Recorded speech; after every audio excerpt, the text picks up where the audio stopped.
नमस्कार, मेरा नाम पिंटू सिंह यादव है और आप देखना शुरू कर चुके हैं भोजपुरी रिमझिम। दोस्तों देखिए, काराकट लोकसभा सीट को लेकर जिस तरीके से लगातार चर्चाएं हो रही है, इस कड़ी में जब से पवन सिंह कूद गए हैं उसके बाद और भी चर्चा जो है वो तेज हो गई है। पवन सिंह काराकट से इंडिपेंडेंट लोकसभा चुनाव लड़ रहे हैं और जिस तरीके से उनके तमाम रोड शो में लोगों का जनसमूह नजर आ रहा है, उससे लगता है कि भाई वहां पर जो मामला है वो उपेंद्र कुशवाहा और राजाराम कुशवाहा के लिए उतना आसान नहीं है जब से पवन सिंह ने एंट्री मार दिया है। अब पवन सिंह के एंट्री मारने के बाद तमाम तरीके की बातें होने लगी। पवन सिंह के जिस तरीके से रोड शो में जन सैलाब नजर आया, पवन सिंह भारतीय जनता पार्टी के 10 साल तक काम कर चुके हैं। बीजेपी ने उनको टिकट भी दिया था, अच्छा खासा जो है आला कमान में पकड़ भी है। तो चर्चाएं ये तेज होने लगी थी कि पवन सिंह को टिकट जो है बीजेपी दे सकती है, बीच में उपेंद्र कुशवाहा का पत्ता काट सकती है और उपेंद्र कुशवाहा जो है वो राज्यसभा या फिर किसी और सदस्य के तौर पर बीजेपी मनोनीत कर उनके उच्च सदन में भेज सकती है।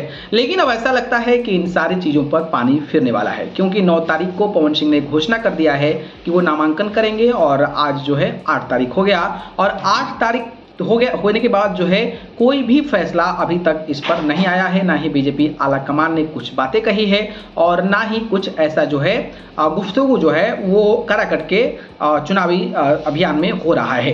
वैसे अगर मैं बात करूं तो उपेंद्र कुशवाहा जो हैं वो अपनी एक पार्टी है, उस पार्टी से एनडीए का हिस्सा है और उनको महज 1 सीट मिली है। हो सकता है कि 1, 2, 3 सीट मिलती तो 1-2 पे कॉम्प्रोमाइज कर सकते थे, इस पे भी कॉम्प्रोमाइज कर सकते थे, लेकिन उपेंद्र कुशवाहा को महज 1 सीट मिली है तो उस सीट पर वो क्यों ही कंप्रोमाइज करेंगे। और अगर कंप्रोमाइज करते हैं तो उनका पूरा का पूरा जो जनाधार है वो कहीं ना कहीं खत्म हो जाएगा और वो एक राज्यसभा के तौर पर ही जो वोट बैंक नहीं होता है राज्यसभाओं का लोगों का, तो वो बन के रह जाएगा। तो उपेंद्र कुशवाहा को भी पता है कि इस तरीके की चीजें अगर होती है, अगर मैं मान भी जाता हूँ राज्यसभा के लिए, तो फिर हमारे लिए इन फ्यूचर जो है वो दिक्कत है। तो शायद इसलिए जो है बीजेपी आलाकमान इस तरीके की चीजें ना करेगी और ना ही उपेंद्र कुशवाहा जो है इस चीज के लिए तैयार होंगे। और अब लगभग स्पष्ट हो गया कि भैया जो पवन सिंह है वो निर्दलीय ही चुनावी मैदान में उतरेंगे।